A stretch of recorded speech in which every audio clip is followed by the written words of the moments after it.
Hello hi നമസ്കാരം. പുതിയൊരു reel reaction വീഡിയോയിലേക്ക് സ്വാഗതം. ഇന്നത്തെ റീൽ റിയാക്ഷൻ നമ്മൾ ആരംഭിക്കുമ്പോൾ ആദ്യം കാണാൻ പോകുന്ന റീല് ആക്ച്വലി ഇതൊരു റീൽ റിയാക്ഷനിൽ ഉൾപ്പെടുത്തുമെന്നല്ല, ഇതിനൊരു റിയാക്ഷൻ വീഡിയോ ചെയ്യുമോ എന്ന് ചോദിച്ചിട്ടാണ് ഏറ്റവും കൂടുതൽ മെസ്സേജുകൾ വന്നിട്ടുള്ളത്, അല്ലെങ്കിൽ ഈ റീല് ഏറ്റവും കൂടുതൽ ആളുകൾ സജസ്റ്റ് ചെയ്തിട്ടുള്ളത്. നമുക്ക് ആദ്യം റീല് കാണാം, എന്നിട്ട് അതിനെക്കുറിച്ച് സംസാരിക്കാം. കലാമണ്ഡലത്തില് ഓട്ടംതുള്ളൽ പഠിച്ചു വരുത്തി. ഇവള് ഓട്ടംതുള്ളലാണ്, എന്തൊരു തുള്ളലാ പഠിച്ചതെന്ന് പോലും എനിക്ക് അറിഞ്ഞുകൂടാ. ഞാൻ പിന്നീടാണ് അത് അറിഞ്ഞത്. നിങ്ങൾക്ക് അറിയാൻ വേണ്ടി ഞാൻ പറയാം. മറിമായ എന്ന് പറഞ്ഞ ഒരു യൂട്യൂബിൽ ഒരു സാധനമൊക്കെ പോകുന്നുണ്ടല്ലോ, അതെല്ലാവരും കാണുന്ന സാമാന്യം തെറ്റില്ലാത്ത ഒരു പ്രോഗ്രാംസ് ഒക്കെ നടന്ന നല്ല ആർട്ടിസ്റ്റുകൾ അതിനകത്ത് നിൽക്കില്ല. അതായത് മണികണ്ഠൻ അസാധ്യ കലാകാരൻ, നിയാസ് അസാധ്യ, അബൂബക്കറുടെ മകൻ നിയാസ് അസാധ്യ കലാകാരൻ, പിന്നെ ഉണ്ണി എന്ന് പറഞ്ഞാൽ എനിക്ക് വളരെ ഇഷ്ടമുള്ള ഒരു ആർട്ടിസ്റ്റാണ്. നല്ല മർമ്മ സംസാരിക്കുന്ന ഭയങ്കര ആർട്ടിസ്റ്റാണ്. പിന്നെ അതിലെ 3-4 പേരുണ്ട്, എല്ലാവരുടെ പേരും എനിക്ക് അറിഞ്ഞൂടാ. അതിനകത്താണ് ഞാൻ പറയുന്ന ഈ കക്ഷി, അല്ലെങ്കിൽ എന്നെ വിഷമിപ്പിച്ച് എനിക്കെതിരെ ഒരു പോസ്റ്റ് ഇട്ട ഒരുത്തി. അവിടെ നിങ്ങൾക്ക് എല്ലാവർക്കും അറിയാം, പൂത്ത കവളും ആകപ്പാടെ ഉരുണ്ടു വരണ്ടിരിക്കുന്ന ഒരുത്തി. ഇവള് വന്നിട്ട് എന്നെ പറഞ്ഞെന്താ അറിയോ, അതായത് ഈ സ്ത്രീ, ഞാൻ പുരുഷനാന്ന് പറഞ്ഞിട്ടുണ്ട് അടി അതിന്, നീ എന്നെ സ്ത്രീ എന്ന് പറയാനായിട്ട്. ഇതെല്ലാം എൻ്റെ ഫോണിലുണ്ട് കേട്ടാ.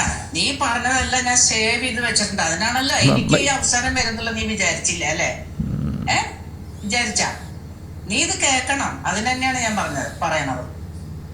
ഈ സ്ത്രീ എനിക്ക് കേസുള്ള എൻ്റെ എതിർ കക്ഷിയുടെ കൂടെ ഒന്ന് കളിക്കാവാ. എന്തു പറ്റി കളിക്കാൻ? എന്തും കളിക്കാൻ പാടില്ലാത്ത നിനക്ക് ഡാൻസിന് ഇന്റർവ്യൂവിന് ചെന്നിട്ട് കിട്ടാണ്ടല്ലേ നീ ഓട്ടംതുള്ളലെടുത്തേ. എന്നിട്ട് നീ എന്തെന്ന് തുള്ളിക്കൊണ്ട് നടക്കണേ? ഇപ്പോ നീ ഓട്ടംതുള്ളലാണോ തുള്ളുന്നേ? കലാമണ്ഡലം സത്യഭാമയെക്കുറിച്ച് നമ്മളൊരു വീഡിയോ ചെയ്തിട്ടുണ്ട്. ആ വീഡിയോ ചെയ്യുന്ന സമയത്ത് അവരുടേതെന്നായിട്ട് ഞാൻ ആദ്യമായിട്ട് കേൾക്കുന്നതാണ്. പക്ഷെ അതിനുശേഷം നമ്മൾ സത്യഭാമയെ നോക്കുകയാണെങ്കിൽ ബോഡി ഷെയിം ചെയ്യുക, അപമാനിക്കുക, എന്നെക്കുറിച്ച് കുറ്റം പറഞ്ഞ് നടന്ന നീയൊക്കെ എന്ന് പറഞ്ഞ് സംസാരിക്കുക, അത് ഏറ്റവും മോശമായിട്ടുള്ളൊരു ഭാഷയിലൊക്കെ സംസാരിക്കുക എന്ന് പറയുന്നത് അലങ്കാരം പോലെ കൊണ്ടു നടക്കുന്ന ഒരാളായിട്ടാണ് എനിക്ക് പിന്നീട് ഫീൽ ചെയ്തിട്ടുള്ളത്. അപ്പം നമ്മൾ ചില ആൾക്കാരെയൊക്കെ അവർ ആദ്യമായിട്ടൊരു കാര്യം ചെയ്യുമ്പോൾ അബദ്ധം പറ്റിയതായിരിക്കും, അപ്പോൾ ഇന്ന കുഴപ്പങ്ങളുണ്ട് നമുക്ക് പറഞ്ഞു കൊടുക്കാം. പക്ഷെ വീണ്ടും വീണ്ടും അവരത് ചെയ്യുകയും അത് ചെയ്യുന്നത് എൻ്റെ ജന്മാവകാശമാണെന്ന് കരുതുകയും തിരുത്തുന്നവരുടെ കാര്യങ്ങളൊക്കെ ഞാൻ എൻ്റെ ഫോണിൽ സൂക്ഷിച്ചു വെച്ചിട്ടുണ്ടെന്ന്. ആ സൂക്ഷിച്ചു വെച്ച കാര്യം വെച്ചിട്ട് പുള്ളിക്കാരിക്ക് ഒന്നും ചെയ്യാനില്ല. എന്നാലും ഞാൻ എൻ്റെ കയ്യിൽ ഇൻട്രി എന്ന് പറയുന്ന ആ ഒരു ആറ്റിറ്റ്യൂഡിൽ എനിക്ക് അവസരം കിട്ടിയാൽ നിന്നോട് പക തീർക്കും എന്ന് പറയുന്ന, നിങ്ങൾ ഈ ഒരു റീല് തന്നെ ശ്രദ്ധിച്ചു നോക്കൂ. ഇതിനകത്ത് മറിമായ എന്ന് പറയുന്ന പ്രോഗ്രാം, യൂട്യൂബിലുള്ളൊരു പ്രോഗ്രാം, അത് മഴവിൽ മനോരമയിലെ പ്രോഗ്രാമാണ്. അപ്പോൾ ആ പ്രോഗ്രാമിലുള്ള എല്ലാവരും അസാധ്യ കലാകാരന്മാരാണ്, എല്ലാവരും സൂപ്പറാണ്, ഭയങ്കര അടിപൊളിയാണ്. പക്ഷെ അക്കൂട്ടത്തിലാണ് എന്നെ കുറ്റം പറഞ്ഞ ഈ കക്ഷി ഉള്ളത്. അവളുണ്ടല്ലോ, നിന്നെയൊക്കെ എന്തിനു കൊള്ളാടി, നിനക്കൊക്കെ എന്തെങ്കിലും കഴിവുണ്ടോ എന്ന് ചോദിച്ചിട്ട്, അതായത് ഇവരെ കുറ്റം പറഞ്ഞു എന്നുള്ളതാണ് ഇതിലെ മെയിൻ കുറ്റം പറയുന്നത്. അതുപോലെ ഓട്ടംതുള്ളൽ പഠിക്കാൻ പോകുന്ന, അത് വേറൊന്നും കിട്ടാത്തവർ പഠിക്കുന്ന സാധനമാണോ ഓട്ടംതുള്ളൽ? ഇങ്ങനെയാണോ ഇവർ കലാമണ്ഡലത്തിൽ പഠിച്ചിട്ടുള്ളത്? ഇപ്പം സ്നേഹയെക്കുറിച്ചാണ് ഈ സംസാരിക്കുന്നത്. അവരെന്തോ പഠിക്കട്ടെ, അത് അവരുടെ ഇഷ്ടത്തിന് അവർ പഠിച്ചാണ്, വേറൊന്നും കിട്ടാത്തതുകൊണ്ട് ഇത് പഠിച്ചു. അതിനുശേഷം അവർ അഭിനയത്തിൽ ഫോക്കസ് ചെയ്തു. ഇപ്പോൾ രചന നാരായണൻകുട്ടി അവർ നൃത്തം ചെയ്യുന്നുണ്ട്, അതിനോടൊപ്പം തന്നെ അവർ അഭിനയത്തിലും അവരുടെ വ്യക്തിമുദ്ര പതിപ്പിച്ചു. ഇപ്പോൾ വീണ്ടും നൃത്തത്തിൽ കൂടുതൽ ഫോക്കസ് ചെയ്യുന്നു. ഇവരൊരു ആർട്ട് ഫോം പഠിച്ചു, എന്നിട്ട് അവർ അഭിനയിക്കുന്നു. അല്ലാതെ അതിലൊന്നും കിട്ടാത്തതുകൊണ്ട് ഇവരുടെയൊക്കെ ഒരു കൺസെപ്റ്റ് എന്താണെന്ന് വെച്ച് കഴിഞ്ഞാൽ ഇവരെല്ലാം തികഞ്ഞു ഒന്നേന്ന് തുടങ്ങി അവിടെ തന്നെ ഭയങ്കര ആളായിട്ട് മാറി. ബാക്കിയുള്ളവരെല്ലാം അവസരം കിട്ടാത്തതുകൊണ്ട് വേറെ വേറെ പണിക്ക് പോകുന്ന ആളുകളാണ്. ഓരോരുത്തർക്കും ഓരോ സമയത്ത് ഒരു ഇൻട്രസ്റ്റ് ഉണ്ടാകും. അതിനെയൊക്കെ ഇങ്ങനെ വളരെ മോശമായിട്ട് ജഡ്ജ് ചെയ്ത് കുറ്റപ്പെടുത്തി തരം താഴ്ത്തി കാണിച്ച് മാത്രം സംസാരിക്കുന്ന ഈ ഒരു ഭാഷയിൽ സംസാരിക്കുന്ന ഒരാളെക്കുറിച്ച് നമ്മൾ അധികം നേരം വർത്താനം പറഞ്ഞിട്ട് കാര്യമില്ല. ഞാൻ പറയുന്നത് നമ്മൾ ഇവർക്ക് ചെവി കൊടുക്കാതിരിക്കുക എന്നുള്ളത് നമുക്ക് അത്രയും സമാധാനം തരുന്നൊരു കാര്യമാണ്. സ്നേഹ എവിടെയും ഇവരെക്കുറിച്ച് മോശമായി ഒന്നും തന്നെ പറഞ്ഞിട്ടില്ല. ഇങ്ങനെ സംസാരിക്കുന്ന ആളുകളെക്കുറിച്ച് ആദ്യത്തെ ആ ഒരു ഇഷ്യൂ ഉണ്ടാകുന്ന സമയത്തും ഈ വീഡിയോയിൽ അടക്കം ഇങ്ങനെ സംസാരിക്കുന്ന ഒരാളോടൊപ്പം അല്ലെങ്കിൽ അവരുടെ കീഴിൽ അഭ്യസിക്കേണ്ടി വരുന്ന സ്റ്റുഡൻസിനെ കുറിച്ച് ആലോചിച്ച് നമ്മൾ സങ്കടപ്പെടേണ്ടിയിരിക്കുന്നു. കാരണം ഇവരോട് എന്തെങ്കിലും തിരിച്ച് പറഞ്ഞു കഴിഞ്ഞാൽ അതിനെ ഒരു പക പോലെ ഉള്ളിൽ കൊണ്ട് നടന്ന് കുറ്റപ്പെടുത്തി അവരെ ബോഡി ഷെയിം ചെയ്ത് അവരുടെ നിറത്തിനെയും ശരീരത്തിനെയും കുറ്റപ്പെടുത്തി അങ്ങനെ അവഹേളിച്ച് ആനന്ദം കണ്ടെത്തുന്ന ഒരാൾക്ക് കീഴിൽ പഠിക്കുന്ന ഓരോ സ്റ്റുഡൻസിനെ കുറിച്ചും നമ്മൾ സങ്കടപ്പെടണം. അത് സ്നേഹ പറഞ്ഞതിൽ ഒരു തെറ്റുമില്ല എന്ന് ഇവർ വീണ്ടും തെളിയിച്ചുകൊണ്ടിരിക്കുക. ആ വീഡിയോ ആണ് നമ്മളിപ്പോൾ കണ്ടിട്ടുള്ളത്. സ്നേഹ ഇതുവരെയും ഇവരെക്കുറിച്ച് ഇവർ മോശമാണെന്നോ ഇവരെ ബോഡി ഷെയിം ചെയ്തുകൊണ്ടോ എവിടെയും സംസാരിക്കുന്നത് കണ്ടില്ല. പക്ഷേ ഇങ്ങനെ സംസാരിക്കുന്ന ഒരാളുടെ കീഴിൽ അഭ്യസിക്കേണ്ടി വരിക എന്ന് പറയുന്നത് അത് എന്ത് അഭ്യസിക്കുകയാണെങ്കിലും അതൊരു അഭ്യാസം തന്നെയായി മാറുന്ന പോലത്തെ ഒരു സാഹചര്യമാണ്. ഇവരെക്കുറിച്ച് ഇനി ഒരു വീഡിയോ ചെയ്യണം എന്ന് ഞാൻ ഉദ്ദേശിക്കുന്നില്ല. കാരണം ഇതിങ്ങനെ ഉണ്ടാവുള്ളൂ. ഇപ്പം ഞാൻ ചെയ്യുന്ന വീഡിയോ എന്നാണോ പുള്ളിക്കാരിയുടെ കയ്യിൽ കിട്ടുന്നത് അപ്പം എൻ്റെ വീഡിയോ ഡൗൺലോഡ് ചെയ്ത് വെക്കും, എൻ്റെ ഫോട്ടോ ചിലപ്പോൾ വാൾപേപ്പർ ഇടും. എൻ്റെ കയ്യിൽ ഉണ്ടറാ, നീ ഉണ്ടല്ല, നീ യൂട്യൂബിൽ നീ ഇങ്ങനെയുണ്ട് പണിയെടുക്കണല്ലേ, നീ അത് ചെയ്യാൻ പറ്റാത്തതുകൊണ്ടല്ലേ നീ ഇത് ചെയ്തത്, എൻ്റെ കയ്യിലുണ്ടറാ എന്ന് പറഞ്ഞ് വീഡിയോ ചെയ്യുന്നത് ഞാൻ കാണേണ്ടി വരും. അതുകൊണ്ട് നമ്മൾ ഇവരെക്കുറിച്ചൊരു സ്പെഷ്യൽ വീഡിയോ ഒന്നും ചെയ്യാൻ ഉദ്ദേശിക്കുന്നില്ല. സ്നേഹ ശ്രീകുമാറിൻ്റെ കാര്യം പറയുമ്പോൾ അവർ മറിമായത്തിൽ എനിക്ക് തോന്നുന്നു എത്രയോ വർഷമായിട്ട് അവരിവിടെയുണ്ട്. അതായത് ഇവർ ഈ പറയുന്ന അസാധ്യ ആർട്ടിസ്റ്റുകൾ എന്ന് പറയുന്നവർക്ക്, അല്ലെങ്കിൽ ആ ടീമിന് എത്രയോ ആർട്ടിസ്റ്റുകൾ അതിലേക്ക് അവർക്ക് കൊണ്ടുവരാൻ പറ്റുമായിരുന്നു. പക്ഷേ വളരെ സിങ്കായി കിട്ടുന്ന കഥാപാത്രങ്ങളെ ഗംഭീരമായിട്ട് ചെയ്യുന്ന ആർട്ടിസ്റ്റുകളെ അവർ മെയിൻറ്റെയിൻ ചെയ്യുന്നുള്ളൂ. ആ കൂട്ടത്തിൽ ഇന്ന് വരെയും മാറാതെ ആ അഭിനേത്രിയെ അവർ ആ ടീമിൽ നിർത്തണം എന്നുണ്ടെങ്കിൽ അവർ അത്രയും നന്നായി ക്യാരക്ടേഴ്സിനെ കൈകാര്യം ചെയ്യുന്നതുകൊണ്ടാണ്. അവർക്ക് ഹ്യൂമർ കൈകാര്യം ചെയ്യാനുള്ള കഴിവുള്ളതുകൊണ്ടാണ്. ഇനി ഹ്യൂമർ മാത്രമല്ല, നമ്മൾ ലാലേട്ടൻ്റെ ഛായാമുഖി എടുത്ത് നോക്കുമ്പോൾ അവിടെയും സ്നേഹ ശ്രീകുമാർ ഉണ്ടായിരുന്നു. അത് അവർക്ക് ഇതിനൊന്നും കഴിവില്ലാഞ്ഞിട്ടല്ല, അവരെന്താണോ ചെയ്യുന്നത് അറ്റ് പ്രസൻറ്റ് അവരെന്താണോ ചെയ്യുന്നത് അതിൽ അവരുടെ മാക്സിമം ഔട്ട്പുട്ട് കൊടുക്കുകയും നല്ല റിസൾട്ട് ഉണ്ടാക്കുകയും പ്രേക്ഷക പിന്തുണ നേടിയെടുക്കുകയും ചെയ്തിട്ടുള്ള ഒരാളാണ്. അങ്ങനെ ഒരാളെ നിനക്ക് എന്ത് കഴിവുണ്ട് എന്ന് ചോദിക്കണം എന്നുണ്ടെങ്കിൽ ആ ചോദിക്കുന്ന ആൾക്ക് എന്തുമാത്രം വിവരക്കേടുണ്ടാവണം. അങ്ങനെ പറഞ്ഞിട്ട് നമുക്ക് അടുത്ത റീലിലേക്ക് പോവാം. കുറേ പേർക്കുണ്ട് സീരിയലിനെ എന്തോ തള്ളി പറയുമ്പോൾ അവർ ബുദ്ധിജീവിയാകും എന്നുള്ള ഒരു മെൻറ്റാലിറ്റി ആയിരിക്കാം. എനിക്ക് അങ്ങനെ ഫീൽ ചെയ്തത്. ഡെഫിനറ്റ്ലി അല്ല. എന്നെ സംബന്ധിച്ച സീരിയൽ ഒരു സീരിയലിൽ ഒരു 10-40 പേരുടെ ലൈവ്ലിഹുഡാണ്. അതൊരു ചില്ലറ കാര്യമല്ല. അതിനി എത്ര ആൾക്കാർ താത്തി പറഞ്ഞാലും സീരിയലിന് ലോജിക്കില്ല. അങ്ങനെയാണെങ്കിൽ ഞാൻ തിരിച്ചു ചോദിക്കുന്ന ഒരു വലിയൊരു നടൻ അദ്ദേഹം പറഞ്ഞ സീരിയലിൽ ലോജിക്കില്ല. ഡെഫിനറ്റ്ലി സീരിയലിൽ ലോജിക്കില്ലാത്ത എത്ര സിനിമകളുണ്ട്. അദ്ദേഹം എത്ര സിനിമകൾ ചെയ്തിട്ടുണ്ടെന്ന് അറിയോ? ലോജിക് ഒന്നുമില്ല. നമ്മൾ ഏതെടുത്ത വന്ദനം, ലൈക്ക് അതിൽ ആ പൂളിൽ വീഴുന്ന സീന്, അവിടെ ചെന്ന് ടോഫി എടുക്കുന്ന, എവിടെയാണ് അവിടെ എവിടെയാണ് ലോജിക്? അതെ, അത്രേ ഉള്ളൂ. എന്റർടൈൻമെന്റ് ആയിട്ട് കാണാം. അതായത് ഇപ്പൊ നമുക്ക് മനസ്സിലാക്കാനുള്ളത് ആ ഡെമോഗ്രാഫിക്സിന് അത് ഇഷ്ടപ്പെടുന്നുണ്ട്, TRP നിലനിൽക്കുന്നുണ്ട്, ചാനൽ ഹാപ്പിയാണ്, പരസ്യക്കാര് ഹാപ്പിയാണ്, എല്ലാരും ഹാപ്പിയാണ്. പക്ഷെ ഇത് എന്താ പറയുക, ഇത് ജഡ്ജ് ചെയ്യാൻ വരുന്ന ആൾക്കാർ മാത്രം ജഡ്ജ് ചെയ്യാൻ അവർ പോയി സിനിമ കാണണം. അതല്ലേ, അവിടെ വേറൊരു ഓപ്ഷൻ അവർക്കുണ്ടല്ലോ. പക്ഷെ പേഴ്സണലി ഇപ്പൊ നമുക്ക് ഒരു ഫീൽ ചെയ്യും, എന്തിനാണ് അവർ ഇത്രയും ഇങ്ങനെ ചെറുതാക്കി കാണിക്കുന്നത്. കാരണം ഈ പറഞ്ഞ ടെലിഫിലിംസ് അല്ലെങ്കിൽ എന്തെല്ലാം ഓപ്ഷൻസ് ഉണ്ട് കൊടുക്കാനായിട്ട് എല്ലാ വർഷവും. പക്ഷെ അവര് മനഃപൂർവ്വം അതിനെ താഴ്ത്തി എന്തോ ഒരു സാറ്റിസ്ഫാക്ഷൻ ആണ്. ലൈക്ക് അവരെന്തോ ആണ് എന്നുള്ളത് കാണിക്കാൻ വേണ്ടിയിട്ടായിരിക്കും. What ever. നമ്മൾ ആ ഒരു കൊമേഴ്ഷ്യൽ ആക്ടിവിറ്റി എന്നേ ഞാൻ പറയത്തുള്ളൂ. ഇതൊരു ക്രിയേറ്റീവ് ആക്ടിവിറ്റി എന്ന് ഞാൻ ഒരിക്കലും സീരിയലിനെ പറയത്തില്ല. പക്ഷെ ആ ഒരു കൊമേഴ്ഷ്യൽ ആക്ടിവിറ്റിന്ന് എത്രയോ പേരുടെ കുടുംബം നിലനിൽക്കുന്നിടത്തോളം കാലം ഇതിൽ പോസിറ്റീവേ കാണാം. സിനിമ ഇഷ്ടമുള്ള ആൾക്കാർ സീരിയലിനെ താഴ്ത്തി കെട്ടുന്നു എന്ന് പറയുന്ന ആ പരാതിയും പരിഭവമൊക്കെ നമ്മൾ കാലാകാലങ്ങളായിട്ട് കേൾക്കുന്നതാണ്. എനിക്ക് അങ്ങനെ ആ ആർട്ട് ഫോം അതിൽ പണിയെടുക്കുന്ന ആളുകളെയൊക്കെ താഴ്ത്തിക്കെട്ടൽ എന്ന് പറയുന്നതിനേക്കാൾ സീരിയലിനോട് എനിക്ക് വിയോജിപ്പ് ഫീൽ ചെയ്യുന്ന ഒരു ഫാക്ടർ എന്താണെന്ന് വെച്ച് കഴിഞ്ഞാൽ, ഇതൊരു കൊമേഴ്ഷ്യൽ ആക്ടിവിറ്റിയാണ്. അവർ പറഞ്ഞ വാക്ക് ഗംഭീര ഒരു കോൺട്രിബ്യൂഷൻ തന്നെയാണ്. ഇതൊരു കൊമേഴ്ഷ്യൽ ആക്ടിവിറ്റിയാണ്. പക്ഷേ ഈ കൊമേഴ്ഷ്യൽ ആക്ടിവിറ്റി കൺസ്യൂം ചെയ്യുന്ന ആൾക്കാർ ഇതൊരു കൊമേഴ്ഷ്യൽ ആക്ടിവിറ്റി ആയിട്ടല്ല, അല്ലെങ്കിൽ വെറുതെ ഒരു വിനോദത്തിന് കണ്ടുവിടുക എന്നുള്ള രീതിയിലല്ല. ഇതൊക്കെ പേഴ്സണലായിട്ട് എടുക്കുക. ഈ ക്യാരക്ടേഴ്സ്, അവരുടെ ജീവിതത്തിലെ അനുഭവങ്ങൾ, ഈവൻ അവരിടുന്ന കോസ്റ്റ്യൂംസും ആഭരണങ്ങളും ഒക്കെ ഉള്ളിലേക്ക് എടുക്കുകയും അത് വെച്ച് അവർ പേഴ്സണൽ ലൈഫിനെയും കൂടി ജഡ്ജ് ചെയ്യുന്ന ഒരു അവസ്ഥയിലേക്ക്, അത്രയും ഒരുപാട് ആഴ്ന്നിറങ്ങുന്ന ഒരു രീതി ഈ സീരിയലിനുണ്ട്.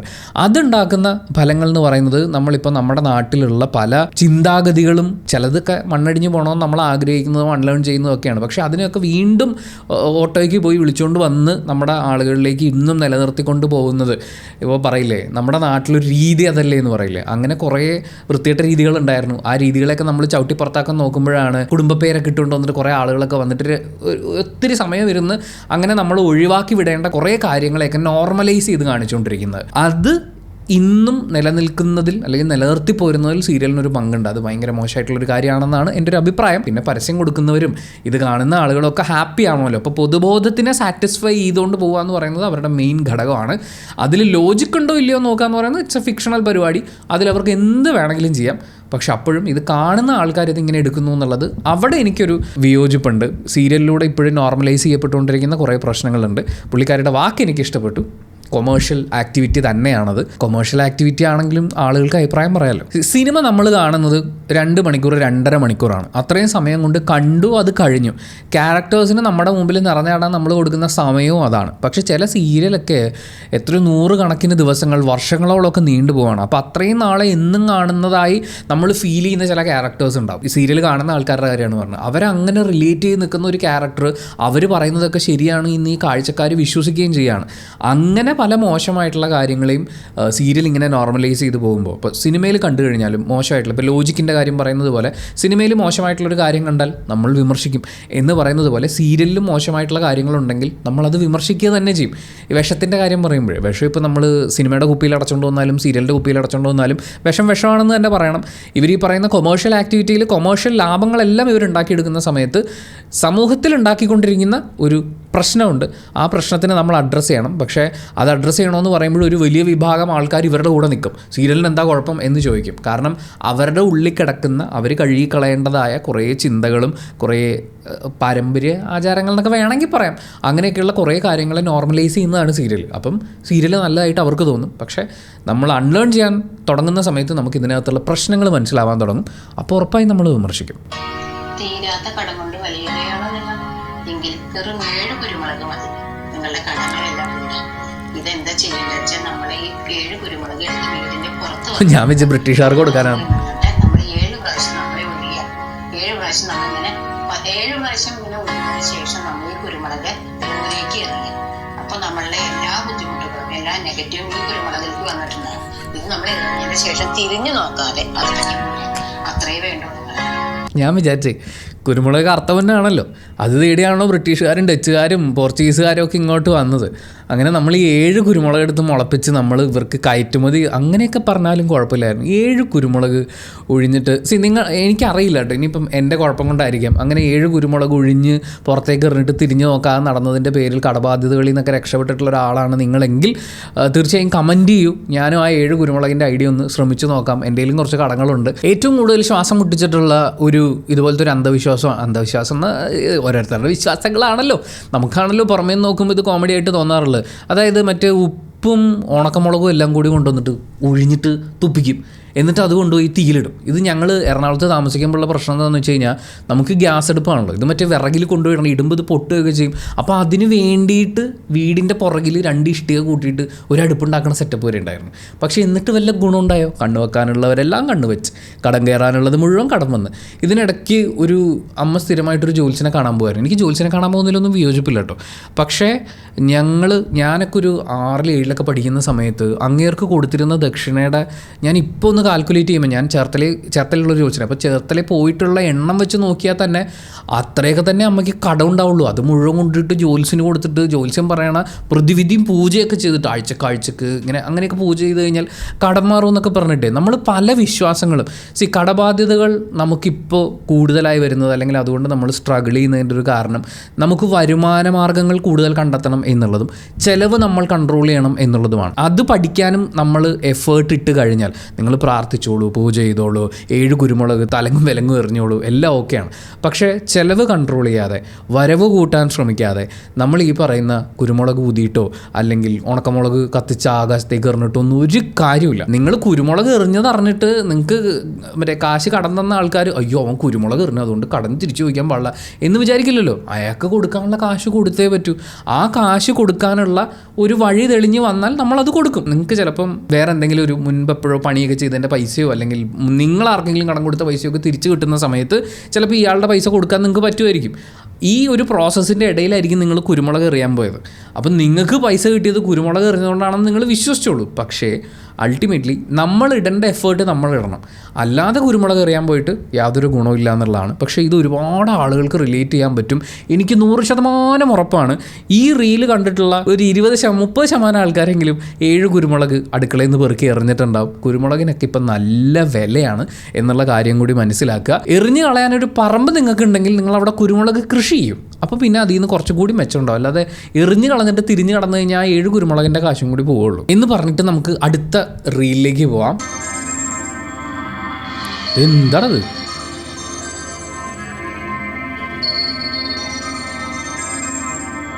ആനക്കാരന് വരുമാനായി. 7 മാസം പ്രായമുള്ള കുഞ്ഞ്.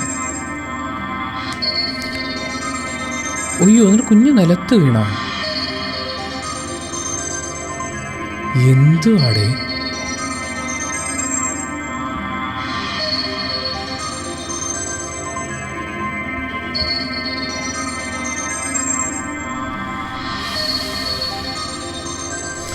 എടാ